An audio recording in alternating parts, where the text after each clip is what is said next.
Il a le sourire radieux de ceux qui aiment la vie, de ceux qui aiment l'amour, de ceux qui aiment les autres et ne se lassent pas de leur fréquentation. Il a le ton affable, Edgar Morin. Le geste, le rythme de ceux qui adorent conter, partager des histoires, des rencontres, des connaissances et même des émotions. Le mot ne lui fait pas peur. On peut être chercheur, prendre ce mot très au sérieux, y consacrer sa vie et penser après une 50aine d'ouvrages, des centaines de discours, interviews, conférences dans le monde entier, n'avoir rien fait d'autre au fond que penser sa propre vie. Inclassable Edgar Morin. Sociologue, ethnologue, philosophe, éclaireur, curieux de tout et avide de brasser toutes les disciplines pour comprendre la complexité du monde et sa mise en péril. Il a eu moultes engagements, mais il fut l'un des premiers, après un séjour californien, à vouloir éveiller la conscience écologique des citoyens. Le développement conduit l'humanité vers la catastrophe. Le règne du profit n'est en fait qu'une barbarie. Il faut changer de voie, bouleverser nos rapports à l'homme, à la nature, à la science. L'humanité, insiste-t-il, tient entre ses mains les clés de son salut. On le vénère à l'étranger, on le sollicite de partout, comme si, malgré son grand âge, il restait d'avant-garde. Cela le flatte. Après tant d'années d'exploration, d'audace, de cavalier seul, il ne déteste pas les hommages. Regardez-le, au Pérou, célébré tel un gourou. Il jubile. Ce n'est pas là le moindre de ses talents.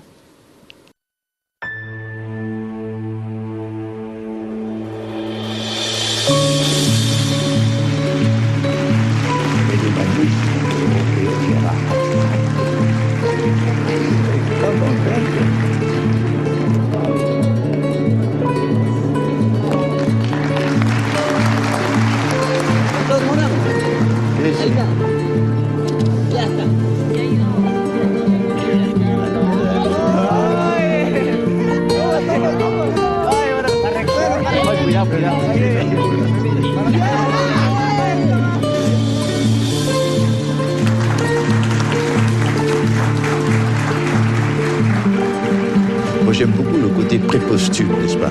C'est-à-dire que quand on donne mon nom à quelque chose, je me dis, tiens, c'est bien. C'est comme si, mort, j'étais quand même assez vivant pour contempler ces choses. Ben, c'est rare. Alors, je jouis vivant de choses qui arrivent, qui devraient arriver après ma mort. Donc, c'est très agréable.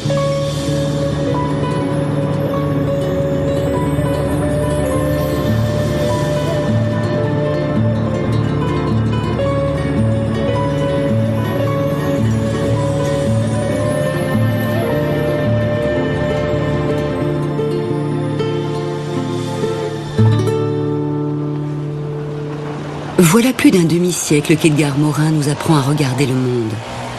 Arpenteur infatigable des savoirs, il est tour à tour écrivain, philosophe, sociologue, au gré de ses réflexions. Ses livres sont traduits dans toutes les grandes langues du monde. Ce penseur est un chercheur à part, inclassable, qui revendique la condition de touche-à-tout et dont la mission pourrait se définir ainsi, relier les connaissances.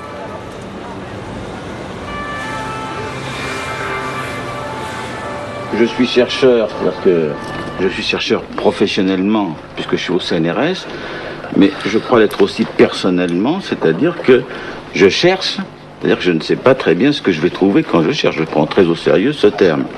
Alors, je cherche dans la science de l'homme, et quand on dit que j'aime pas me dire sociologue, c'est parce que pour moi, je ne vois pas très clairement où sont les frontières entre le sociologique, le psychologique, l'économique, l'historique, etc. En 1961, Edgar Morin fait figure de précurseur. Il bouscule la recherche traditionnelle, la dépoussière et invente la sociologie du présent. Il y a une enquête pluridisciplinaire dans une commune bretonne à Plozévet.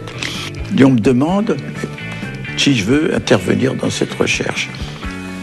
J'ai dit oui, on peut faire sur la modernisation. C'était une époque où la France se transformait totalement, la France rurale, la France urbaine. Enfin, c'était un thème flou mais intéressant.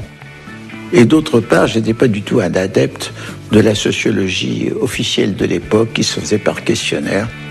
J'ai recruté une petite équipe d'étudiants et une fois sur place, j'étais fasciné par les gens, par les problèmes. Et j'y suis resté 1 an. C'était un sujet qui me convenait parce que je pouvais appliquer ma façon de voir qui est multidimensionnelle. Une façon de voir également très intuitive. À Plosvet, Edgar Morin comprend que les rapports entre les générations changent. Les adolescents, les femmes s'émancipent. Il relie ces phénomènes. Ce travail va marquer son époque. Pour moi, oui, il a transformé un petit peu ma façon de voir et d'être. Votre façon de voir, c'est-à-dire, par exemple ? Je restais ici, chez moi, je ne sortais pas. Maintenant, je sors un peu plus, je travaille, chose que je ne faisais pas avant. Ça me permet quand même d'élargir mon horizon social, si je peux dire. Il a donné une image de Plosvet assez exacte, mais il n'avait pas raconté ce qu'il a raconté. Pour moi, c'était un abus de confiance, puisqu'il n'avait pas prévenu qu'il allait éditer un livre sur l'enquête qu'il faisait. Le livre est sorti en 67. Et à ce moment-là, il y a eu une cabale contre moi. J'ai tout de suite faut réagir, j'ai tout de suite demandé, non pas un blâme, mais des félicitations. Et j'avais commencé une lutte pour mon honneur, et qui a été interrompue parce que éclatent les événements de mai 68. Dès le début des années 60, Edgar Morin pressent dans les grands rassemblements de rock'n'roll le formidable ferment d'une jeunesse en révolte qui aboutira à mai 68. Motivé par son envie de comprendre avant les autres ce qui se passe, il aime poser des diagnostics. Il y a eu, en 63, la Nuit de la Nation. La radio Europe numéro 1 avait convoqué à la Nation les jeunes, les adolescents, et brusquement, au cours de cette fête, quelques jeunes ont commencé par être des casseurs, renverser des voitures, arracher les grilles des arbres. Alors, ahurissement total. Je me suis mis qu'il fallait penser qu'il y avait une aspiration de l'adolescence qui fallait se trouver exprimée à travers le rock et qui se formait peut-être presque non pas une classe sociale, mais l'adolescence en tant que telle, entre le cocon de l'enfance et l'intégration dans le monde adulte, qui exprimait des besoins, des aspirations que déjà dans le passé avaient exprimé des poètes comme Rimbaud, tout ça. Mais j'ai continué à m'intéresser au phénomène adolescent.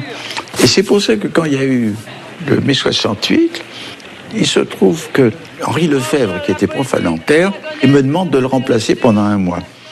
Je vais à Nanterre, qui à l'époque était un chantier absolument incroyable. Contre la poésie aragonesque, demandez rupture, revue d'action surréaliste. Je vois une agitation. Je vois un rouquin sur les marches de la faculté tenir des propos qui me semblent très bizarres. Ce rouquin, c'était Danny Cohn-Bendit. Et puis, je vais faire mon cours. Là-dessus, des types disent « grève, grève, grève ». Alors moi, je dis « écoutez, si vous voulez faire de la grève, allez-y, veuillez voter ». Alors, il y a un vote et une majorité ne veut pas faire la grève. À ce moment-là, je dis je fais mon cours. À ce moment-là, les types, les enragés qui voulaient faire grève, me désignent Morin flic, Morin flic. Et là-dessus, ils éteignent la lumière. Ce qui fait que dans cet amphithéâtre où il n'y avait pas de fenêtre, tout est suspendu. Alors, j'avais donc cette expérience un peu bizarre. Et dès qu'il y a eu la première occupation, j'y étais.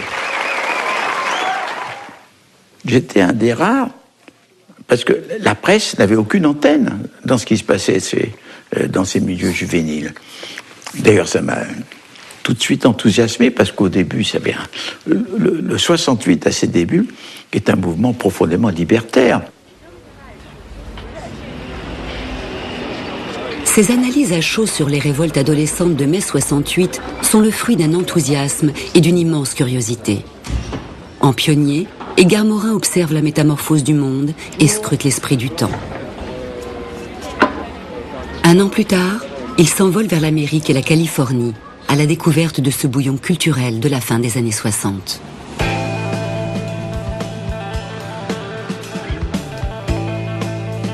C'est quelque chose qui a été très importante, intellectuellement et existentiellement aussi. Parce que c'est une époque, en Californie, c'était les derniers temps de ce qu'on appelle la contre-culture juvénile, ce qu'on appelait les hippies. Ils avaient vraiment une aspiration pour vouloir changer la vie. Ils se rendaient compte que la vie que menaient leurs parents, surtout quand c'était des familles aisées à l'américaine, avec tout le confort matériel, les télévisions, les voitures, ça ne donnait pas le bonheur. Ils avaient besoin d'autre chose. Plus de communauté, plus de liberté, c'était ça. Et alors il y avait des rassemblements, des parkings par milliers, il y avait des concerts de rock, il y avait une sorte d'extase collective. Donc j'étais témoin, j'étais présent dans cette chose. Bon, est-ce que ça représente l'œuvre d'un sociologue? J'ai pas tellement l'impression. Vous savez, pour moi, il m'est difficile de découper une partie sociologique, une partie personnelle. Alors, le Journal de Californie, c'est avant tout l'œuvre de quelqu'un. L'œuvre de quelqu'un qui écrit « Ma propre vie nourrit ma pensée, qui en retour la porte et la fortifie ». Son journal, devenu un classique, est le reflet de cette idée forte, celle qu'un homme puisse penser à partir de sa vie. Mai 68 et la Californie m'ont encouragé fortement à tenir à être moi-même. Il ne faut ni hypostasier, isoler le problème écologique, ni aussitôt le réduire. Et comment le réduit-on? Il y a une première réduction que j'appellerais la réduction technocratique ou technologistique, qui consiste à le réduire à une série de pollutions, chacune bien classée, bien diversifiée. Là aussi, c'est la Californie, parce que j'étais un peu dans ce bain, parmi les premiers à être conscient de ce problème. J'ai fait un rapport où je montrais que le problème de l'énergie, c'est pas seulement les économies d'énergie qu'il faut faire, mais qu'il faut changer notre mode de vie et viser non plus désormais le toujours plus, mais le toujours mieux. Bon. Et quand le président Chirac veut organiser une conférence internationale, à ce moment-là, moi invité, j'ai fait photocopier mon texte, l'an 1 de l'écologie, vieux de 1972, pour le distribuer aux autres membres. Alors, ce problème écologique nous amène à une repensée profonde de la politique et de l'action. Edgar Morin est connu dans le monde entier, aussi bien en Asie qu'en Amérique latine. Au Mexique, une université porte son nom. Au Pérou, sa pensée est enseignée dans plusieurs centres d'études. El ecólogo que estudia los ecosistemas, es decir, la organización natural que se crea a partir de las interacciones entre los vegetales, los animales, los unicelulares, el ambiente físico, químico, meteorológico y otros. Todo se crea un sistema de organización espontánea, necesita de llamar la competencia de todas las ciencias mencionadas. Moi, je parle le fritagnol, c'est-à-dire une langue latine qui est faite du mélange du français, italien, espagnol. Évidemment, quand je suis dans un pays de langue espagnole, il y a plus de mots espagnols que de mots italiens, mais dans un pays de langue italienne, mais j'ai des mots espagnols qui sont mêlés aux mots italiens. Ici, on sent une aspiration chez certains intellectuels universitaires qui ont fait l'expérience d'abord des anciennes dictatures qui ne sont pas toutes mortes, qui ont fait l'expérience de la solution ou de la pseudo-solution marxo-communiste, qui font l'expérience maintenant de ce libéralisme économique déchaîné dont il y a une recherche. Et je pense que c'est ça qui se passe entre moi et eux, du moins ceux qui viennent me retrouver, parce que moi je rencontre ceux qui me cherchent.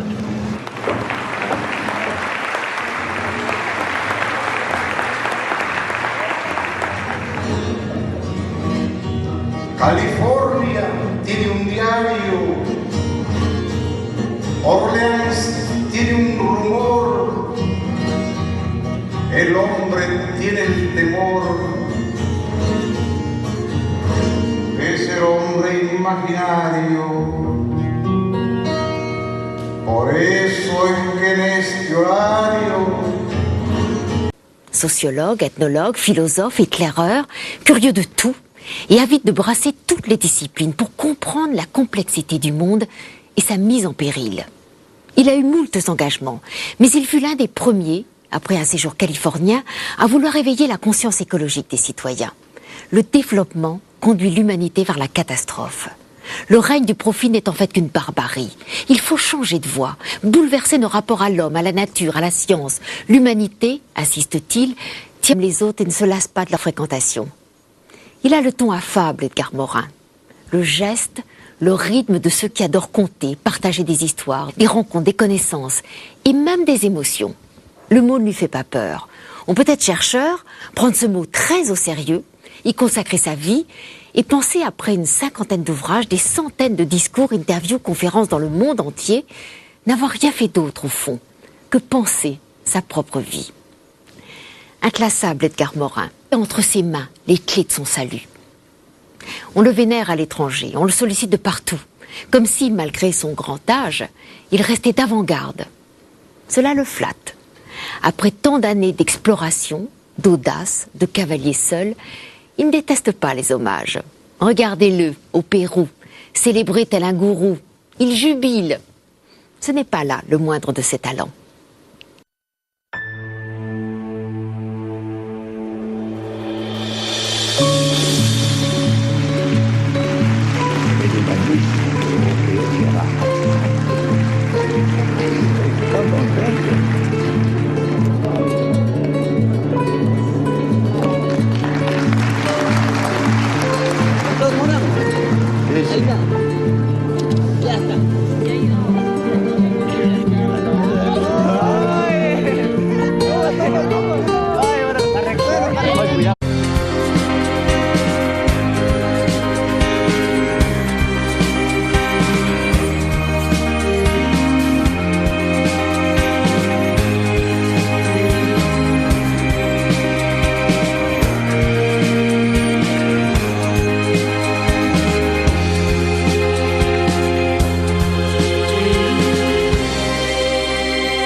Il a le sourire radieux de ceux qui aiment la vie, de ceux qui aiment l'amour, de ceux qui